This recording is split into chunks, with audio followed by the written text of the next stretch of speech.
Ouça agora a palavra de Deus para o seu coração e que Deus te abençoe poderosamente. Capítulo 25 de Êxodo, verso 10 em diante. Também farão uma arca de madeira de cetim. O seu comprimento será de 2,5 côvados e a sua largura de 1,5 côvado e de 1,5 côvado de altura. Você pode observar aí que a caixa da arca é essa, de madeira de cetim ou acácia. E ela tem a largura, vocês estão vendo aí, ela tem comprimento e ela tem altura, a caixa. Porque ela é um tipo de Cristo, da encarnação de Cristo, o homem que se fez servo, sendo primeiro Deus, depois se fazendo como homem e depois vivendo como homem para ser um exemplo para nós. Mas ele tem altura, ele tem largura e ele tem comprimento, a caixa. Depois vocês vão ver agora no capítulo 25, verso 17. Acompanhe comigo. Também farás um propiciatório. O propiciatório é a tampa da arca. Ele não está feito colado à arca. Ele tem que ser livre da arca. Porque o propiciatório é o tipo do trono de Deus. E ele é de ouro puro. Está escrito aí no verso 17. Seu comprimento, você vê o seu comprimento, será de 2,5 côvados. Vá no verso 10 e você vai ver que a arca, ela também tem um comprimento de 2,5 côvados. Se quiser observar isso aí na sua Bíblia com a caneta, você pode fazê-lo.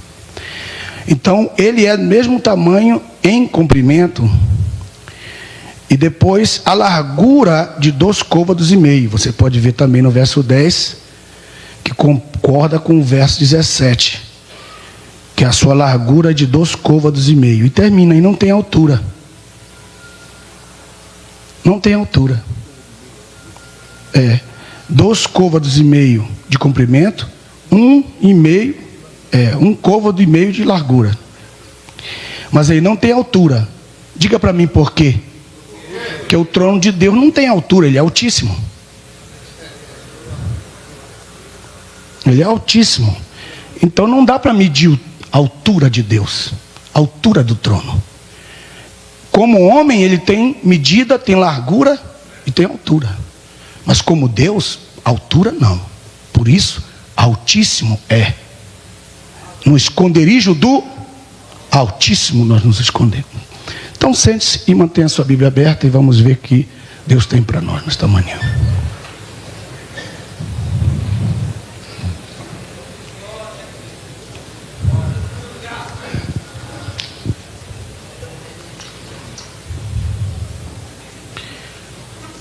Os irmãos podem perceber nesse texto que na largura e no comprimento, pastor Dueto, ele não tem 1 centímetro a mais nem a menos do tamanho da medida da caixa. Então a caixa, ela recebe sobre ela, vou repetir porque é importante, cada frase que eu vou falar para vocês é sumamente importante, então encaixa uma na outra. Vou repetir. O propiciatório, que é o trono de Deus, é o tipo do trono de Deus, ele se encaixa perfeitamente na caixa. Por quê? Porque tudo que eu tenho de Deus é de acordo com a medida que eu tenho para suportar. Se a minha caixa é de 2,5 metros, então você vai ter uma tampa de 2,5 metros.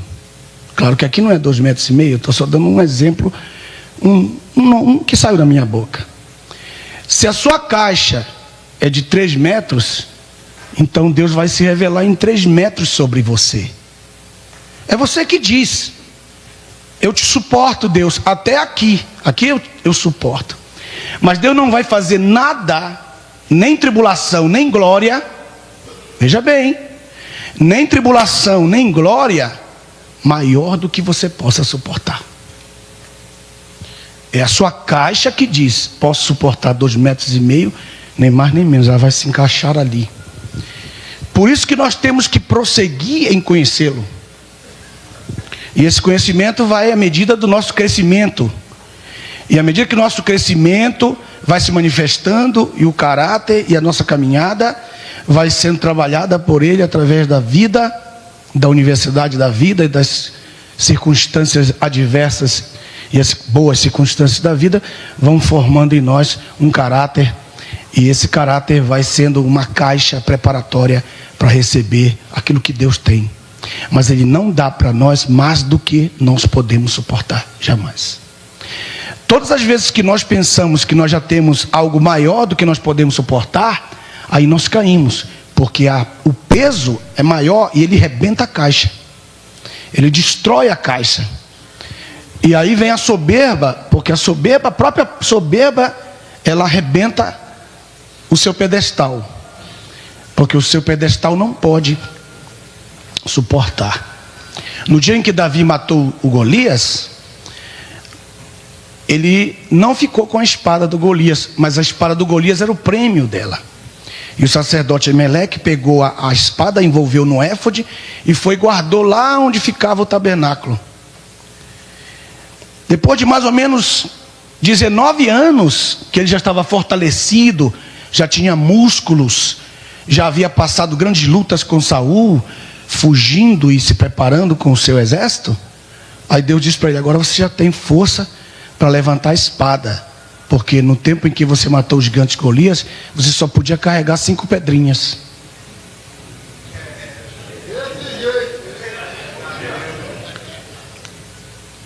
Isso é só para poucas cabeças, não é para todas. Então você carrega 5 pedrinhas e já quer que Deus te dê a espada, que pesa quase 49 quilos? Um saco de cimento que pesava a espada, quase. E ele pesava 49. Como você vai levar um peso tão grande? Você quer uma grande igreja, sendo que você nem para a congregação serve? Não, tem que falar assim, porque só assim que vocês reagem. Vocês não pegam logo na filosofia. Eu estou tentando ser filósofo, mas vocês não estão querendo. Então aí tem que pegar firme lá embaixo, dá logo o nocaute, para você entender. Você quer pegar a espada do irmão que já passou a luta, né? Ele está já no Fusion, e você ainda está no Fusca, mas você já viu que ele passou para estar no Fusion? Mas ele já quer carregar a espada, mas ele não carrega nem as 5 pedras.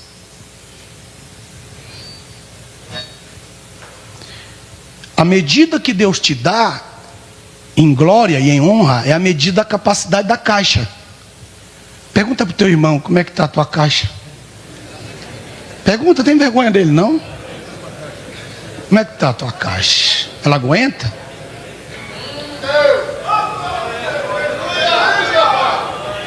Olha, irmãos, pesava tanto o propiciatório de ouro batido, pesava tanto, pastor Manuel, pesava tanto, que Deus teve que mandar. Ele pensou no laboratório dele, ele pensou que tipo de madeira ele tinha que pôr, escolheu entre todas, nenhuma aguentou. Aí ele disse: só a cássia.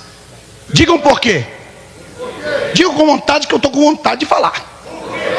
Porque ela tinha nós, e os nós no meio da madeira segurava e fortalecia mais a madeira. Quando é madeira de pinho, é pastorzinho furreca. Não tem nó, experiência, não tem história. E tem mais, é tão forte que Deus nem deixou aparecer, porque senão ele diria: está vendo quantos nós eu tenho aqui de experiência? Eles cobrem de ouro para não aparecer. Porque tem uns caras que vêm e falam assim, bate no peito: 50 anos de ministério. De verdade ele só tem 2. 30 anos de ministério, só tem 3. Porque o resto, ele só excluiu, matou, acabou, arrasou, desafundou a igreja. Meu Deus. É igual o pregador, que ele prega 1 hora, 40 minutos ele enrola, no finzinho que ele quebra o galho. Vocês sabem que vocês estão vendo os pregadores aqui. Então, Como é que está a tua caixa? Ela tem nó? Ela tem experiência? Você pode contar?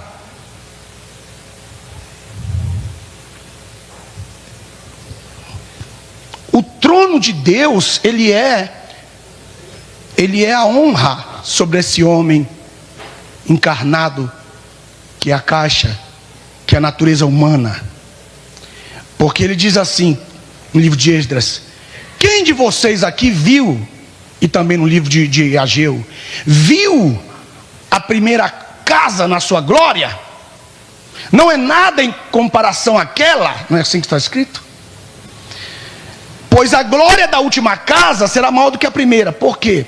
Porque o templo de Salomão é tipo de Cristo quando ele estava com o Pai em glória. Ouro. E na oração dele, logo no início do capítulo 17, ele diz: Pai, glorifica-me com aquela glória que eu tinha contigo antes. Porque agora eu estou no templo de Zorobabel. Uma diferença muito grande, porque os sacerdotes olhavam para o templo de Zorobabel e diziam: não é nada, cadê o ouro? Cadê a arca? Cadê a prata? Porque eles queriam um novo templo igual ao templo que era antes. Mas não podia, porque ali era Cristo encarnado. Era o Cristo que deixou, que colocou no altar a sua divindade. E agora estava ali como o templo de Zorobabel, pobre aparentemente. Mas ele disse: é nessa casa que a glória será maior do que a primeira. Aí você vê a diferença do que é uma caixa.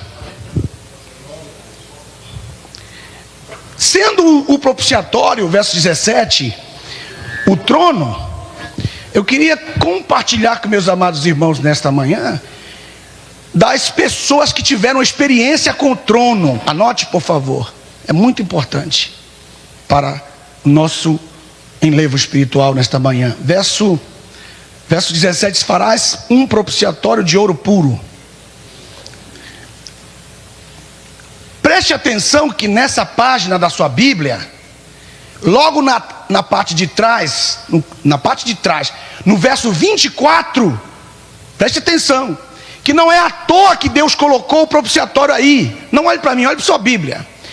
Não precisa olhar para mim, olha para a Bíblia. Aí no verso 17, no mesmo lado da página, lá atrás, quer dizer, a página, porque eu estou mostrando a vocês o capítulo 25, mas eu quero dizer, é o 24 da sua página, na outra página atrás.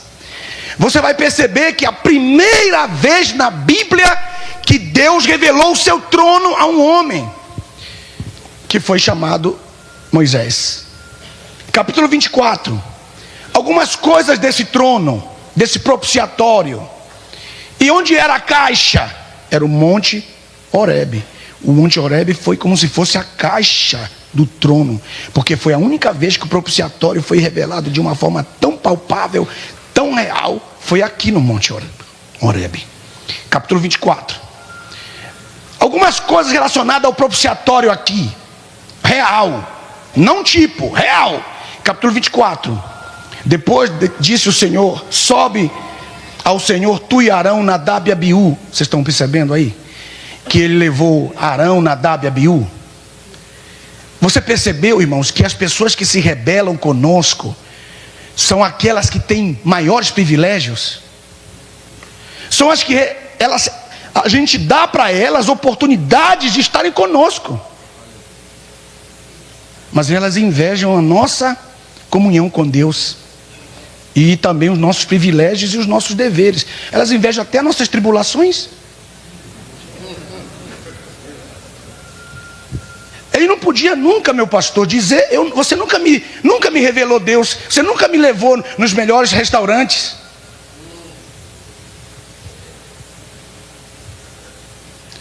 Quem foram os camaradas que se rebelaram a seguir Nadab e Abiú?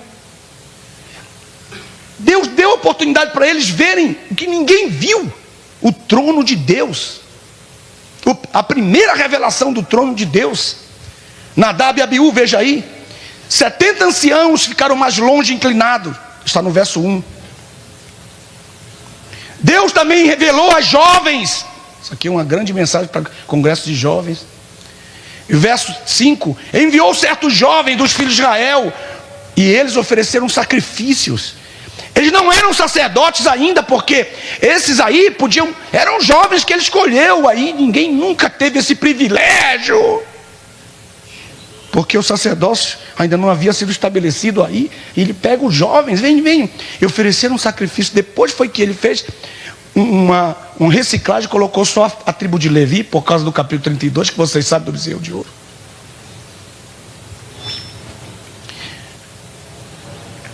E nesse trono aconteceu algo incrível nesse trono, que é o mesmo trono, mas foram as coisas que aconteceram nesse propiciatório. O que aconteceu?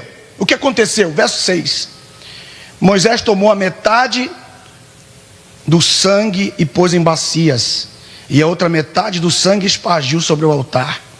E tomou o livro do concerto, do pacto, leu aos ouvidos do povo, e eles disseram: tudo que o Senhor tem falado faremos e obedeceremos. No verso 8, Moisés diz assim: tomou Moisés aquele sangue e espargiu sobre o povo, e disse, aí está, presta atenção muito agora. Aqui. Quando Moisés fez isso, diz assim o texto: eis aqui o sangue do pacto que o Senhor tem feito convosco sobre todas as palavras. Isso aqui.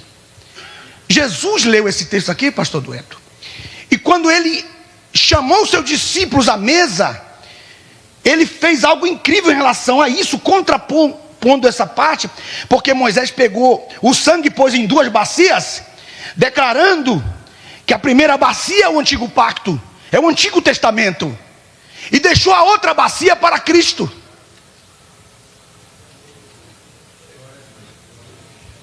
Hello?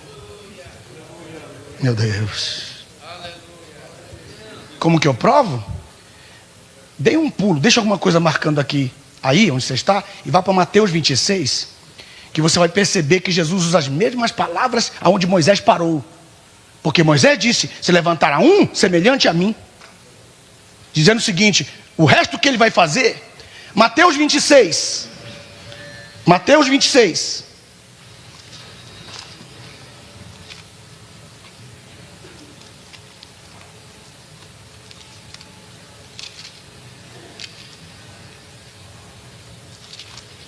Vocês estão aí?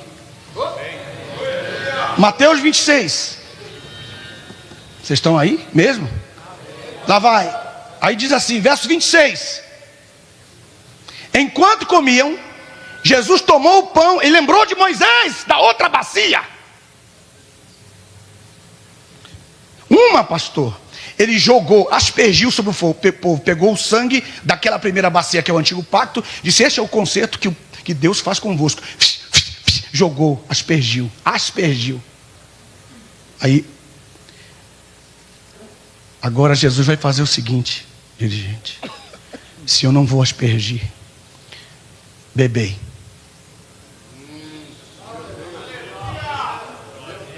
Porque o sangue de touro é aspergido, mas o sangue do Cordeiro de Deus é tomado, é bebido. O senhor tem aí, pastor? O senhor tem o verso 26? Dá esse privilégio para nós, meu pastor. Enquanto comia, Jesus tomou o pão e, abençoando-o, partiu e deu aos seus discípulos e disse: tomai e comei, isto é o meu corpo. 27, né? E tomando o cálice, dando graça, deu-lhe, dizendo: bebei dele todos. Quem está entendendo o mistério? Voltando para as duas bacias. Quem disse para Moisés: pega 2 bacias, uma você asperge, a outra você deixa?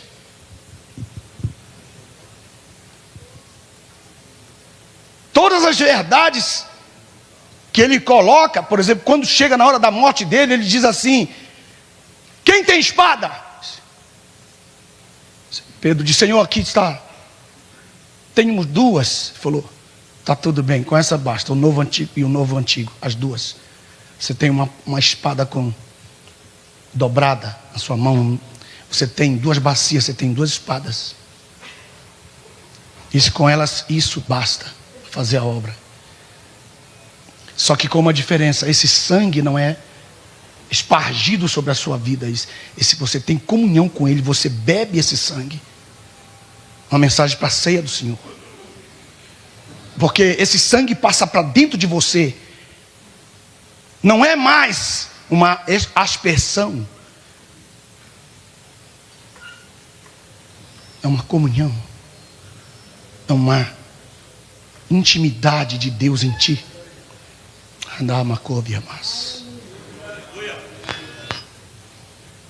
Voltando para o texto de Êxodo. Eu tenho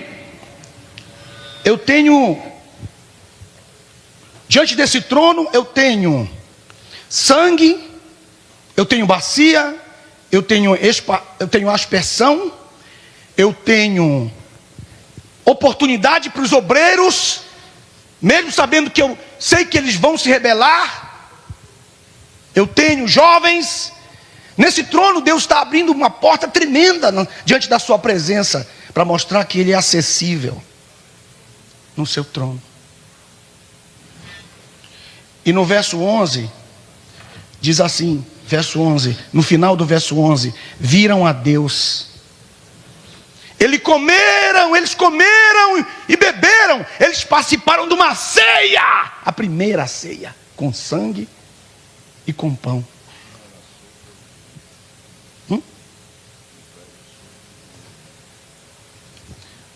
Da mesa, isso mesmo, dos velhos. É lindo quando a gente vê aqui nesta pleiade a cabeça branca e as cabeças pretinhas, as amendoeiras florindo e os outros que ainda estão indo para lá, porque na mesa do Senhor, pão e vinho, isto é, ninguém gosta de pão velho, mas o vinho, para ser bom, tem que ser velho, e o pão, para ser bom, tem que ser fresco. Então está aí o jovem e o velho na mesa do Senhor.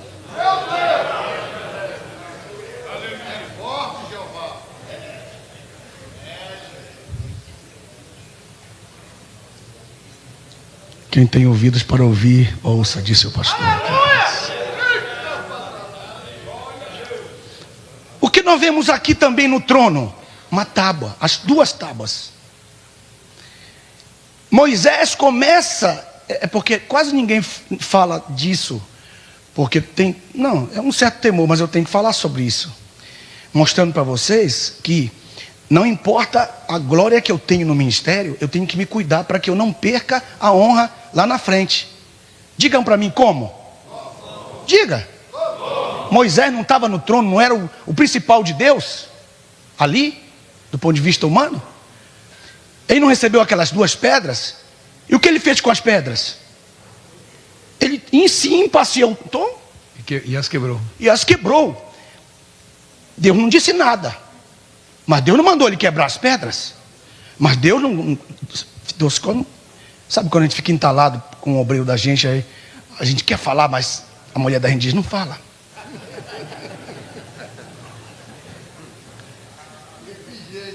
Mas o cara quebrou as duas pedras. Mas eu não te mandei você quebrar as pedras. É muito ruim, irmão. Nós devíamos ter falado. Deus deve ter colocado a mão na cabeça e deve ter dito, devia ter falado para ele não ter quebrado a pedra, porque ele vai ferir a rocha duas vezes agora. Como eu não repreendi ele das pedras, ele vai ferir a rocha duas vezes. E quando ele ferir a rocha duas vezes, ele não vai entrar na terra. Então, para salvar a vida dele, deixa eu falar logo agora. A gente não gosta de ser chamada a atenção na primeira vez que a gente faz a coisa errada. A gente reclama. Mas é para que a gente não fira a rocha duas vezes. Já disse para vocês que isso aqui não são para todas as cabeças. São para algumas. Vocês estão aí? Ele quebrou. Moisés, por que você fez isso? Não faça isso de novo. Aí não feriria a rocha outra vez. Porque as pedras foram tiradas da mesma rocha de Meribá. As pedras foram tiradas da mesma rocha de Meribá. Por quê? Porque a rocha era Cristo e a palavra era Jesus. No livro de Deuteronômio diz que ele era a palavra. Ele vai, arrebenta a palavra. É o mesmo que fere a rocha. Feriu a rocha 2 vezes. Aí Deus disse, porque você feriu a rocha agora, você não vai entrar na terra. Com toda a experiência que você teve no trono, com toda a glória que você teve de ser a mente brilhante de todas as honras da tipologia, da celebração da tipologia bíblica, que é a coisa mais linda que tem na Bíblia, você vai só subir no monte, dar uma olhada de longe. E fica orando, porque talvez, lá no Novo Testamento, eu te mando descer com Elias, só para quebrar teu galho. Quem está aí? Deus pode responder uma oração impossível, como disse o colega ali. Ele disse que Moisés não ia entrar na terra. Aí Deus quebrou o galho dele, disse, vai com Elias para você parar de aqui, está me enchendo a minha paciência, desce lá. E quando ele chega lá, sabe quem ele vê? A palavra. O Meribá. Aí ele disse, você está vendo esse camarada aí que está em glória, tudo aí? Pois é, você não queria ver a minha glória? Então estou te explicando por que eu não te mostrei a minha glória. Porque eu não posso mostrar a minha glória sem Cristo. Eu só poderia te revelar a minha glória através dele. E você me feriu ele 2 vezes. Agora ele vai ter que morrer na cruz, eu vou ter que mandar 2 testemunhar na frente. Você viu o prejuízo que você me deu, rapaz? Quem está aí? Tem jeito de se levantar a mão direita assim? E dar um glória a Deus e dizer, Deus me livra. A nossa ira pode ser responsável por privilégios que nós nunca vamos ter.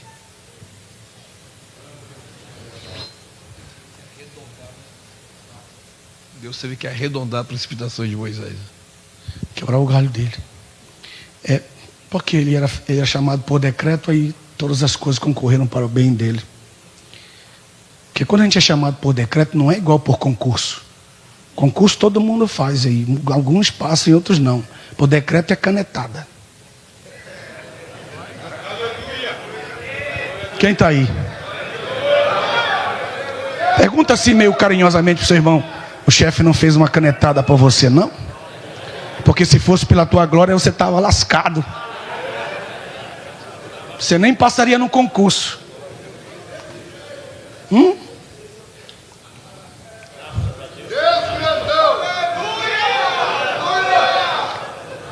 Carlos Andes, tu é pura canetada, tu não tem jeito. Carlos não pode faltar aqui não. Às vezes quando eu estou com o Carlos lá na secretaria do pastor, eu pergunto para os pastores assim, só gosta do Carlos? Ele falou, mais ou menos. Só o pastor Veiga que disse que gosta. Eu te amo, Carlos. Você tem sido uma bênção para o meu ministério.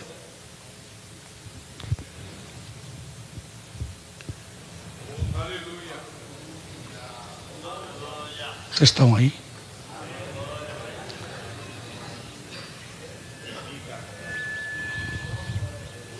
A segunda pessoa que viu o trono.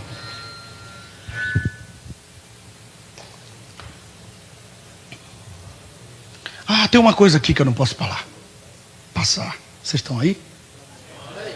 É a nuvem. A nuvem. Como que eu ia deixar de falar da nuvem do trono? Porque a gente faz fumaça, mas Deus é noivo. Aqui. Obrigado. Deus é nuvem.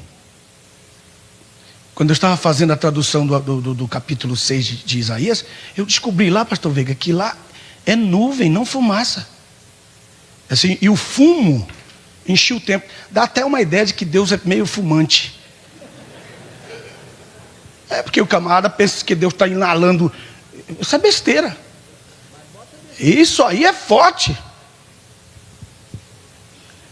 Nuvem. Nós fabricamos louvor. Nós não fabricamos fumaça. Nós fabricamos nuvem de glória. Todas as vezes que você vê, está escrito nuvem. Não está escrito fumaça. E lá no livro de Isaías está escrito assim: e a nuvem encheu o templo. Mas algumas traduções dizem assim, e a fumaça encheu o templo. Fumaça é nossa. Nós que queimamos nossas madeiras. Mas o louvor, essa visão dos serafins, veja o texto comigo no texto, que é a glória.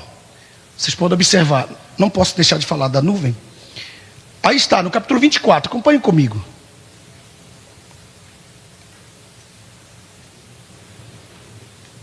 Verso 14. E disse aos anciãos, esperai-nos aqui até que tornemos a voz, e eis que Arão e Ur ficam conosco. Quem tiver algum negócio, se chegará a eles. E subindo Moisés ao monte, está escrito aí, ó.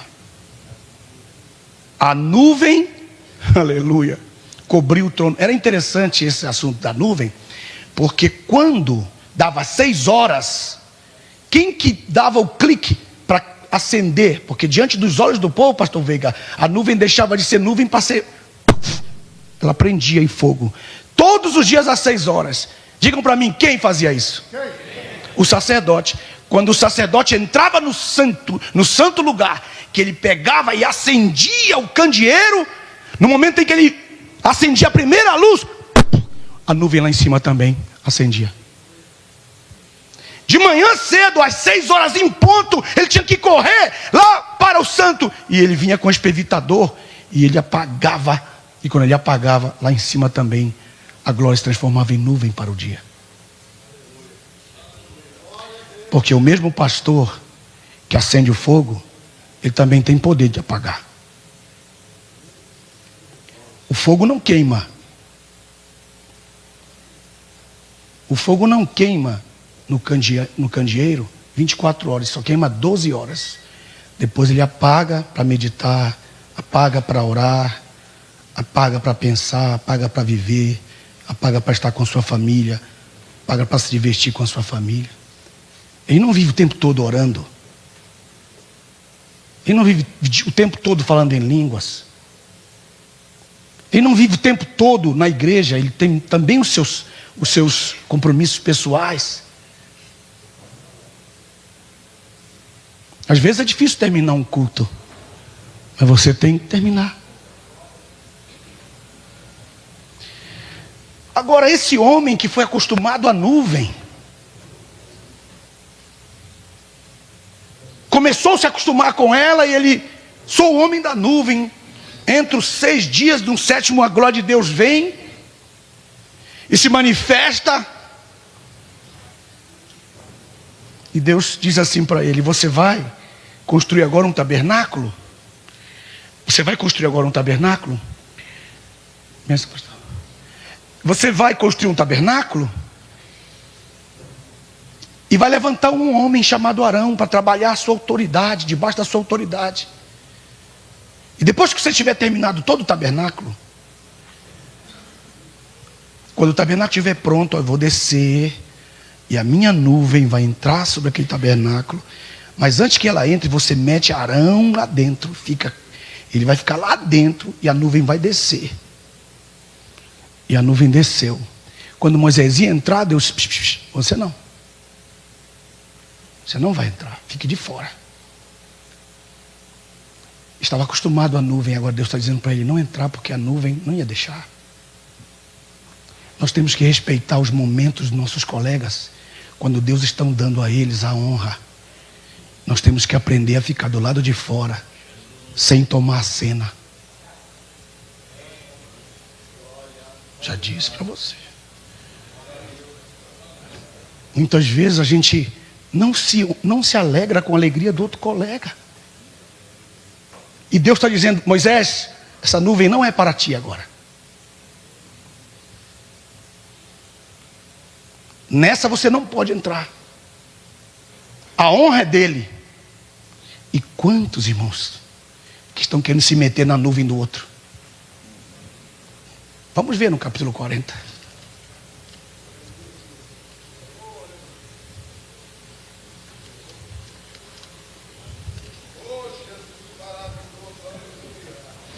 E você não se aguenta. A inveja, irmãos, é o maior pecado nosso de pastor, é a inveja. dor de cotovelo. É, o maior pecado dos obreiros. Inveja um dos outros. Inveja um dos outros, sim ou não? Você aí muitas vezes, quando você chegar lá na glória, você não vai encontrar muitos colegas que você pensa que poderia encostar. Inveja. Qual tem sido a luta nossa hoje? Qual tem sido a luta nossa hoje? Veja o texto, capítulo 40, verso 34. Veja o texto. Então a nuvem cobriu a tenda da congregação, e a glória do Senhor encheu o tabernáculo, de maneira que Moisés não podia entrar na tenda da congregação. Moisés não entrou. Veja o texto do capítulo 33, Êxodo capítulo 33, verso 7. E tomou a tenda da congregação e a estendeu para si fora do arraial, desviada do arraial. E chamou-lhe a tenda da congregação. E aconteceu que todo aquele que buscava o Senhor saía à tenda da congregação que estava fora do arraial. E aconteceu que, saindo Moisés à tenda, todo o povo se levantava, e cada um ficava em pé à porta da sua tenda, e olhavam para Moisés pelas costas até entrar na tenda. Verso 9. Olha o texto. E aconteceu que, entrando Moisés na tenda, descia a coluna de nuvem e punha-se à porta da tenda. Veja o texto, a porta da tenda. A nuvem já não estava mais lá com ele. Houve um ponto decrescente. No monte, ele estava no meio da nuvem. Agora a nuvem já está na porta da tenda dele. Depois, no capítulo 40, a nuvem o impediu de entrar. 3 pontos importantes que eu queria mostrar. Repetindo. O homem que estava acostumado com a nuvem, agora a nuvem está dando sinal para ele: estou na porta. E por último, lá no capítulo 40, não entra na nuvem, fica de fora. São os estágios do orgulho ministerial, que muitas vezes se manifestam, porque você está tão acostumado, que você vai vendo esses estágios acontecer, e você fala para o obreiro: ei, a nuvem está na tua porta já, rapaz. Você está acostumado com ela, no meio dela, mas a nuvem está sendo a porta. Mas a pessoa não sente isso, porque os órgãos vitais do nosso corpo, quem entende medicina aqui, entenda isso, que os órgãos vitais não sentem dor. O coração não sente dor, o rim não sente dor, pulmão não sente dor, fígado não sente dor. Nenhum dos órgãos vitais sentem dor, nenhum sente dor. Mas por que eu digo eu estou com dor no rim?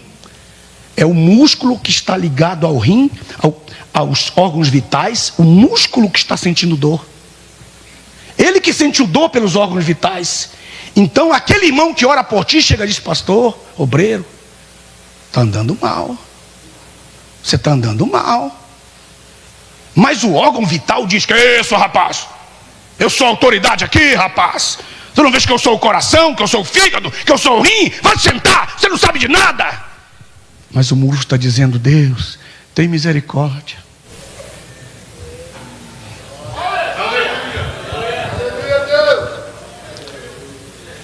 Mas a liderança muitas vezes não quer sentir isso. Aí chega aquela velhinha de 2 dentinhos, que é a única que fica na igreja, sentada, orando por você. Tem misericórdia do nosso líder, Senhor. Ajuda ele. Porque o coração é muito orgulhoso, irmão. Coração sabe tudo. Coração.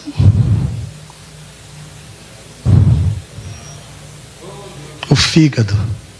Não tem... Por que Deus pôs o fígado na gente? Por que não pôs fígado na pombinha? Porque a pombinha só come o que ela tem que comer. Ela não come nada que não é para comer. E Deus sabia que a gente ia comer coisa errada. E põe um fígado aí para quebrar o galho desse, senão eu vou morrer.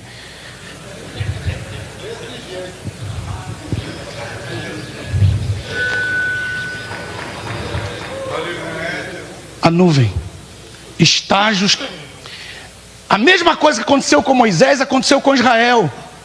A glória do Senhor saiu e foi para o muro. Saiu do templo e foi para o muro. Do muro foi para a montanha. E a montanha voltou para o trono. Só virá lá em Ezequiel 43, que aquela nuvem que saiu vai descer depois no 43 e vai voltar para o templo de novo. Mas quanto tempo vai passar para que isso seja restaurado? Meus irmãos, os nazireus, a Bíblia fala sobre os nazireus, e diz que a lei do nazireu era não beba nada do fruto da vide, isto é, vinagre incluía. O mosto incluía, o vinho muito menos, muito mais. Qualquer fruto, nem a casca, nem a folha da videira, está escrito lá. Segundo, não te aproximarás de um morto, nenhum.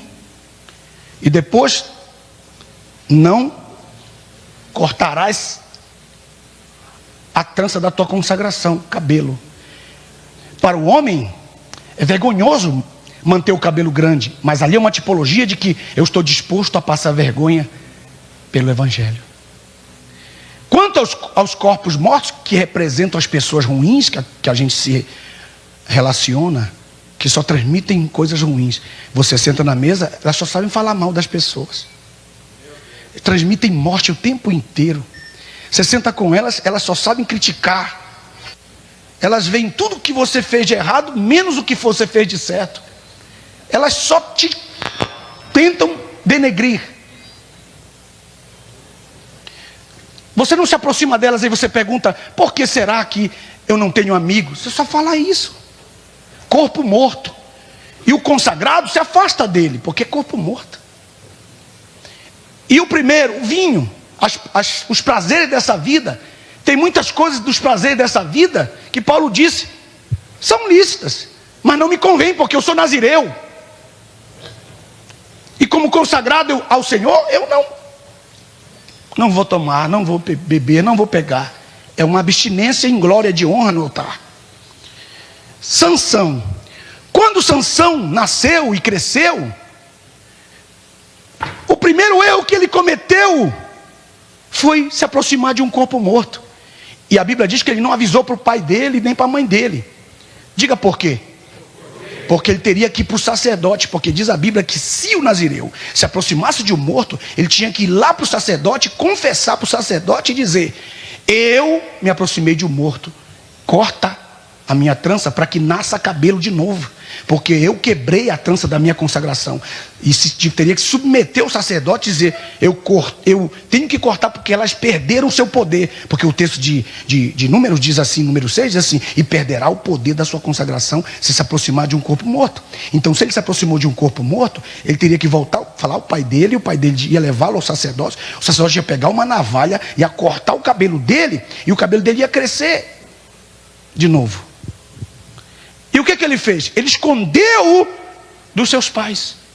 E aquele cabelo que ele estava agora, não tinha poder. Tinha poder diante da carne, mas não diante de Deus. E o que aconteceu? Deus falou assim: já que você não foi lá no sacerdote cortar esse cabelo para eu restaurar o teu ministério, eu vou mandar uma mulher para cortar.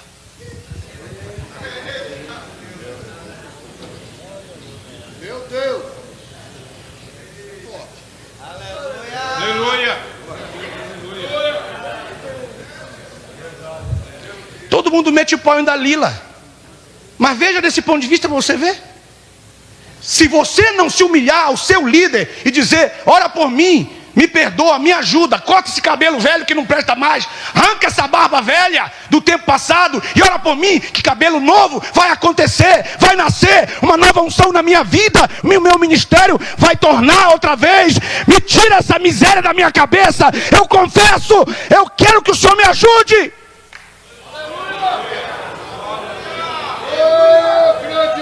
Mas ele não faz. O orgulho não deixa. Aí ele canta com cabelo velho, prega com cabelo velho, dirige com cabelo velho, fala com cabelo velho, se relaciona com cabelo velho, é pai de cabelo velho, dirigente de cabelo velho, presbítero de cabelo velho, e aquele cabelo não presta mais. Aí Deus diz assim: quero salvar a tua vida, já que você não quer se submeter. Dalila, traz uma navalha, raspa tudo. Raspou tudo e ele foi lá para o sofrimento público que não era para ele ter.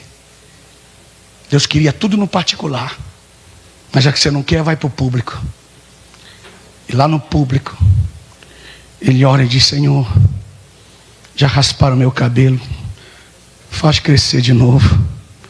E ele se segura nas tuas colunas. E foram mais os mortos na morte do que na vida, para dizer o seguinte: você nasceu para terminar o seu ministério, mas a glória que você vai ver só na morte, para que você não volte a fazer o que você fez antes.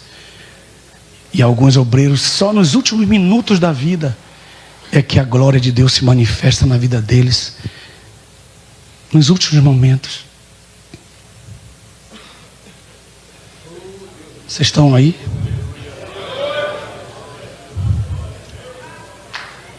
O próximo que viu o trono, 1 Reis, capítulo 22. Este viu um trono de forma diferente. Não foi como Daniel viu, com Cristo entrando. Não foi como Isaías, que também é tremenda aquela parte do trono de Isaías. Não foi como Ezequiel, que viu o trono em movimento. Não foi como João Evangelista, que viu o trono na glória, no céu, estabilizado, pronto, já com Cristo sentado à destra do Pai. Que são essas pessoas que viram o trono. Esse homem viu o trono como nós estamos vendo hoje. Como? Veja o texto, verso 17, acompanhe comigo. Então disse ele: vi todo Israel disperso pelos montes, como ovelhas que não têm pastor. E disse o Senhor: esses não têm Senhor, torne-se cada um em paz para a sua casa. Então o rei de Israel disse a Josafá: não te disse eu que ele nunca profetizará de mim o que é bem, senão mal? Então ele disse: ouve, pois. O profeta se aborreceu aqui, eu sinto até o aborrecimento dele, que ele diz assim: então disse ele, profeta, já que você quer que eu fale a verdade, eu queria até quebrar o galho, porque o camarada foi lá buscá-lo. Quem eram esses profetas? Pastor Zé Wellington, nos capítulos anteriores, a gente sabe perfeitamente que Elias matou todos os profetas de Baal, e não ficou nenhum, como diz a Bíblia. Quem eram esses novos profetas? Quase 400, que diz a Bíblia. Quem eram eles? De onde desapareceram? Será que foi da noite para o dia? Não. Eram profetas de Deus. Mas quem liderava esses profetas? Tinham 100 profetas, irmãos, porque Obadias, ele era mordomo de Acabe. Ele pegou 100 profetas, escondeu de Jezabel. E quando os profetas de Baal morreram, ele foi lá e soltou os 100. Agora vocês estão livres. Agora é a hora de vocês. Mas façam coisas boas. E eles ficaram muito felizes, porque eles só comeram pão e água. Agora vão comer da casa do rei também. E quando eles começaram a comer da casa do rei, se corromperam também. Só ficou um que não quis comer. 99 tinham acabado de comer pão e beber água durante vários anos. Quando eles saíram de lá, eles disseram assim: para onde nós vamos agora? Disse: os profetas de Baal morreram, está vacante o local lá para profeta.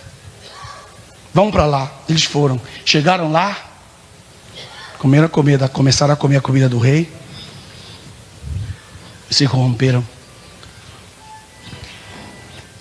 E Micaías disse: eu não quero comer, vou embora daqui. Foi para a favela dele.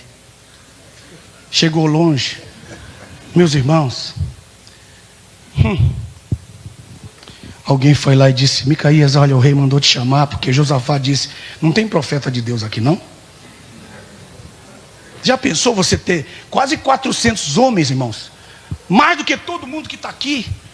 Todo mundo profetizando que ele ia ganhar a guerra de Ramote e Gileade. E o Josafá olhou assim e disse: tem homem de Deus aí? Não, mas ele não disse assim, eu que estou melhorando. Ele disse pior. Ele disse, tem só, pelo menos só um.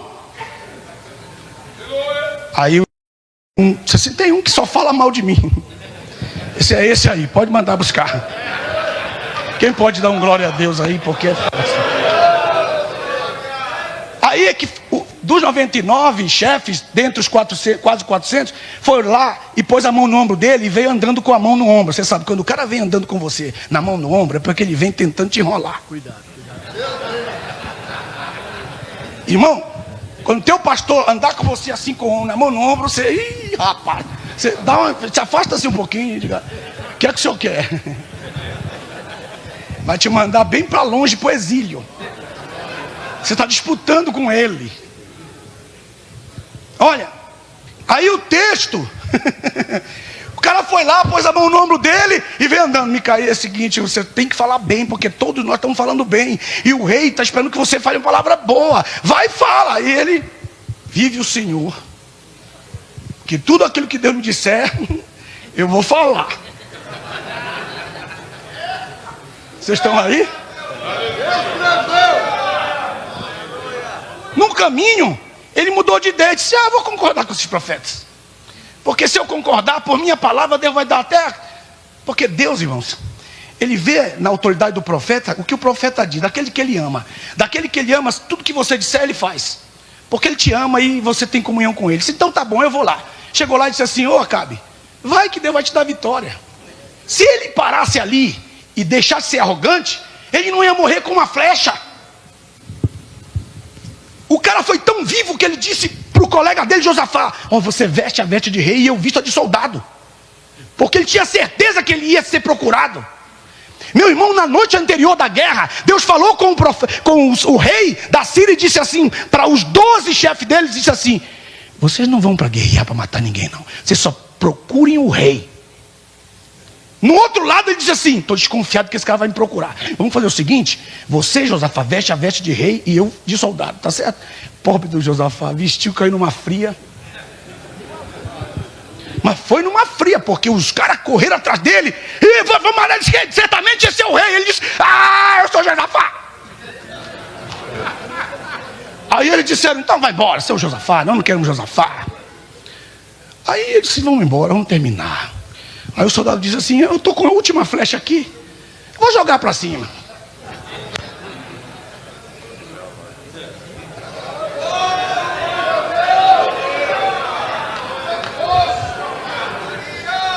E o cara pegou a flecha e... a flecha. O espírito maligno que tinha chegado diante do trono disse assim, era essa que eu queria. E os...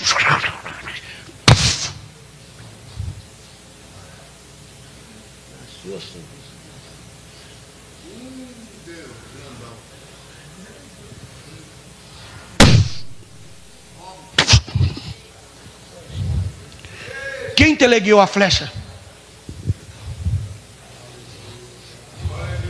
Se ele tivesse dito, tá bom, Micaías, fica com essa palavra, mas ele disse assim, fala com a verdade, rapaz. Isso aqui é a verdade? A verdade é que você vai morrer. Até que eu queria te ajudar. Você vai morrer, vai dar tudo errado. Aí ele disse, eu vi o trono de Deus. Preste atenção agora. Capítulo 22. Eu vi todo o trono de Deus. Eu vi o verso 18. É o 19. Vi o Senhor assentado sobre o trono. Ele está no trono. E todo o exército do céu estava junto a ele. Isso quer dizer que todos os anjos, não faltou nenhum. Todo o exército dele estava no trono. Preste atenção aí. A sua mão direita e a sua mão esquerda. E Deus chegou e disse assim, estou com um problema, pessoal. É porque a gente pensa assim que sempre o nosso líder, ele não quer opinião, ele não quer ajuda. Mas Deus está dando um show de capacidade, de humildade. Ele levanta assim: Deus, está tudo bem? Tudo bem. Tudo na paz? Tudo na paz. O senhor está meio preocupado, Deus? Eu disse: eu estou preocupado. Disse: alguém pode me dar uma ideia de como é que eu mato esse cara?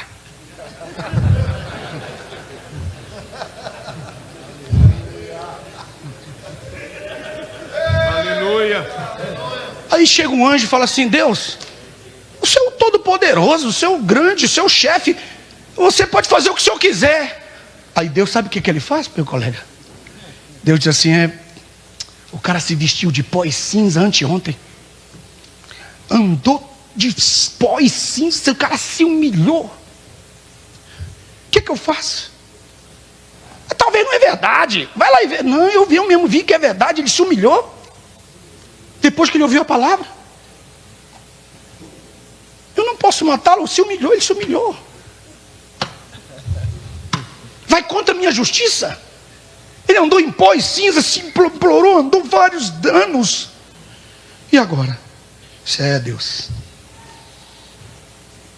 Aí um grupo, pastor, falava de um jeito: faz isso, e Deus: não dá, vai quebrar minha justiça. E o outro fala: isso também não vai dar. E Deus se aborreceu, falou: não tem ninguém aqui que pode dar uma opinião. Cada um vem dar uma opinião de um jeito. E apresentou-se um espírito maligno.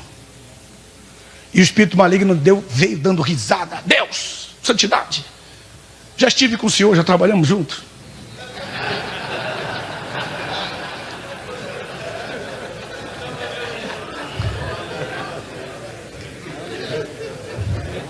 Só faz o seguinte: Já fiz parte da sua equipe. Já fiz parte da sua equipe, né? eu serei um espírito maligno na boca de todos os seus profetas. Já pensou? Os profetas tinham comido pão e água na mão de Deus, e agora Deus vai permitir que aqueles camaradas sejam usados por espíritos de mentira. E Semaías diz: por que eles estavam mentindo? Porque um espírito de mentira da parte de Deus foi enviado, e Deus disse assim: podem ir que vocês vão prosperar. Aonde é que Deus dá autoridade para um demônio prosperar? Mentiroso, prosperar. Eis a pergunta. Nossa igreja está vivendo esse momento. Sim. Diga por quê. Tem muitos lá fora que estão com um espírito de mentira nas suas bocas, divulgando mentira contra a nossa obra.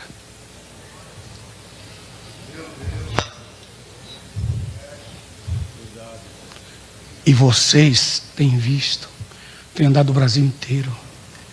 Onde eu chego tem um grupinho do contra.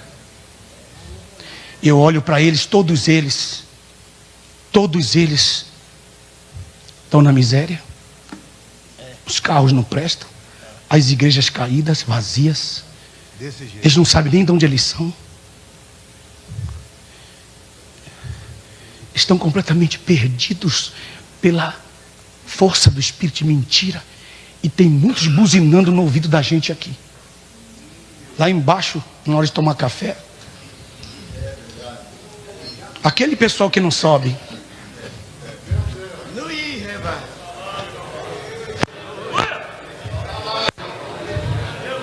Aí você diz: mas eles estão falando certo, o que eles estão dizendo tem lógica. É espírito de mentira.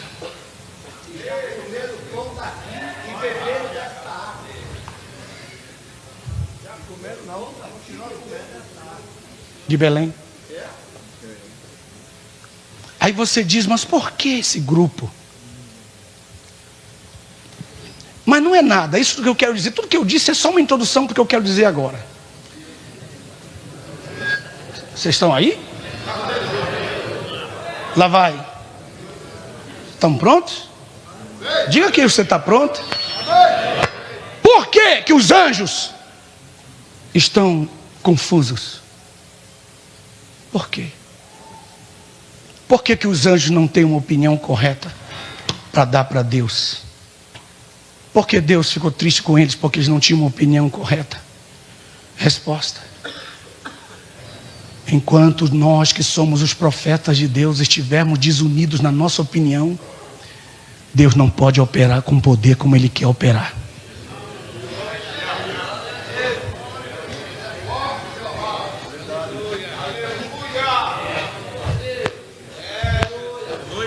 Vou repetir de novo. Enquanto cada um de nós estiver falando uma coisa contra a outra, Deus não tem como operar. Aí Deus tem que pegar o espírito maligno. Meu, Deus está cheio de anjo e tem que pegar espírito maligno para operar? Deus, que Deus é esse? Que não tem anjo de Deus? Por que eles não podem operar? Porque você senta do lado do colega, tá os pregadores aqui falando, irmão, o outro colega está do lado, não concordo com ele, não concordo com ele. Não... É incrível, eu senti esses dias aqui, irmãos. É uma desgraça isso, tem que acabar.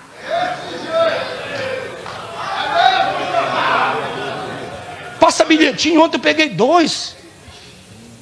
Pastor pregando aqui, se lascando aqui, irmão, trazendo uma palavra.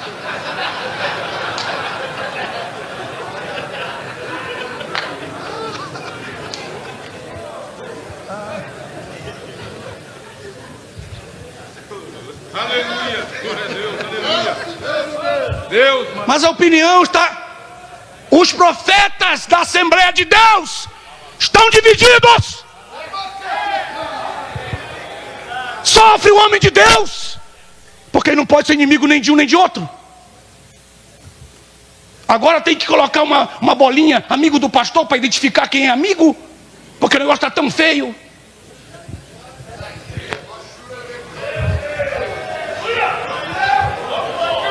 Os profetas estão divididos. Os anjos de Deus não podem operar. Mas assim diz o Senhor, lá em Brasília, o que aconteceu com Senaqueribe vai acontecer outra vez.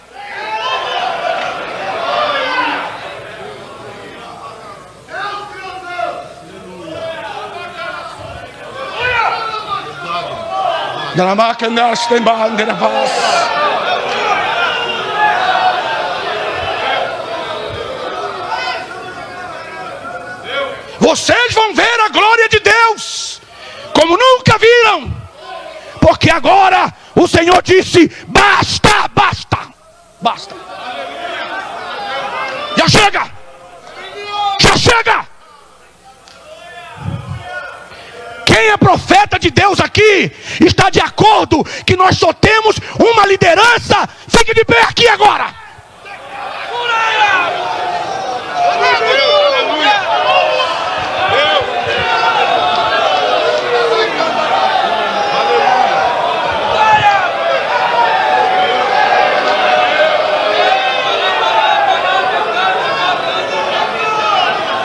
Nós não somos do PCC, não tem governo paralelo, o governo é de Deus, Ele que colocou o homem, Ele que tira quando Ele quiser. Não tem embaixacinado com Ele, tem união. Quando 2 ou 3 concordarem em meu nome, isso será concordado no céu. E por isso que os anjos estavam confusos, porque eles não estavam de acordo na terra. Por isso os anjos de Deus não estavam em acordo no céu.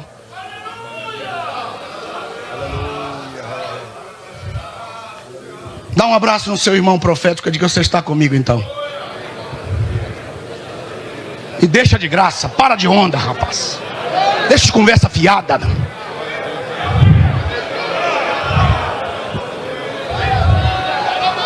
Sente-se. Se quiser falar em língua, fala. Se quiser dar glória, dê glória.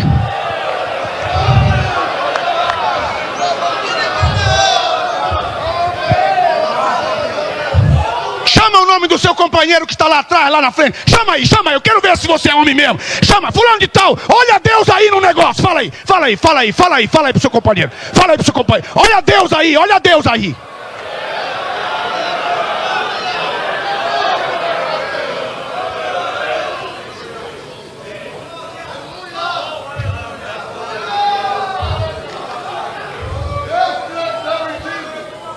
Vocês imaginam, irmãos, aquele espírito maligno chegando lá no meio das esquinas do diabo, falar assim: olha, teve culto no céu e foi eu que fui usado.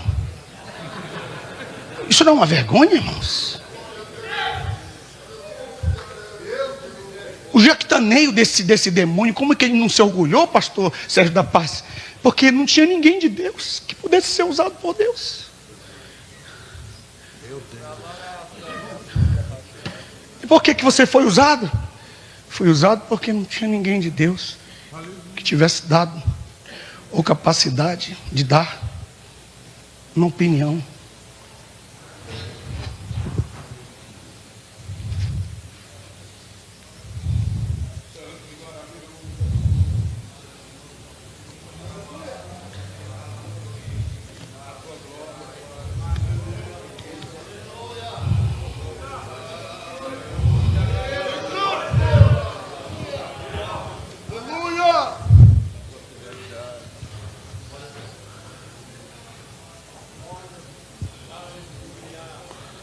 Será que você não vê que tem um governo paralelo?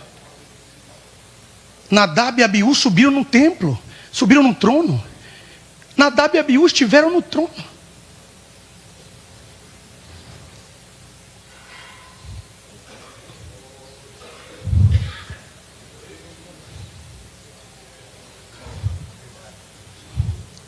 O primogênito e o posterior.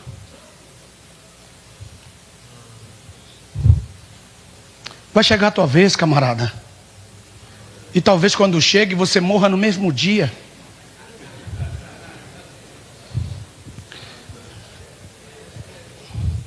Você não pode causar tanta dor para assumir uma posição. Você não pode causar tanto sofrimento para adquirir uma posição que Deus ainda não te deu. Porque quando você assumir a sua posição, a dor que você causou será multiplicada 7 vezes mais. Você já pensou? Você só era um para aquele que você queria matar. Agora serão 7. Por isso, diz o texto, Salomão, Deus arranjou inimigos. Haddad arranjou inimigos para ele todos os dias do seu ministério. Ele foi um homem que não fez nada para ninguém. Imagina quem faz. É Deus que coloca o presidente da república. O Lula pensou que ele podia colocar a Dilma e manipulá-la. Se arrebentou. E agora? A mulher está fazendo um governo de paz. O povo brasileiro está amando a presidente. Ninguém quer saber de Lula mais.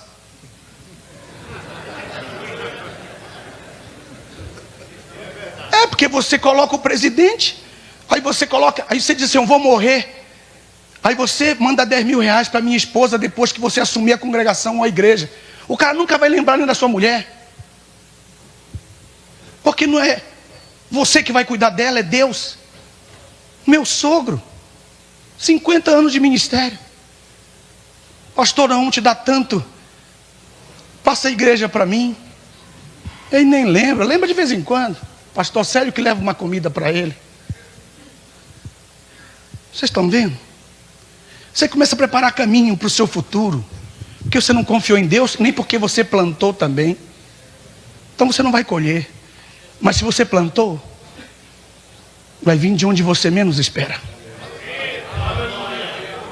A Bíblia diz: quantos peixes foram aqueles que eles pegaram? 253. Quanto? 340. Vocês têm certeza? Diga aí. 153. 153. Quando foi nos dias de Neemias? Quem lembra de Neemias? Neemias foi assim.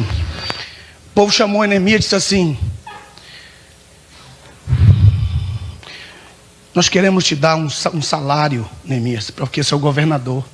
Aí Neemias disse assim: quanto é? Aí Neemias disse: não quero não. Deus vai cuidar de mim.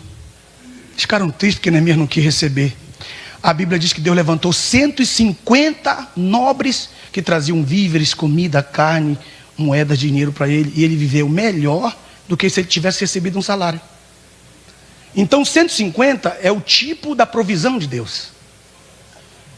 Então Deus deu 153 peixes para eles. Por que 153? Não era 150? É, mas tem o do Pai, do Filho e do Espírito Santo. Deus vai cuidar de ti. Amém? Deus abençoe.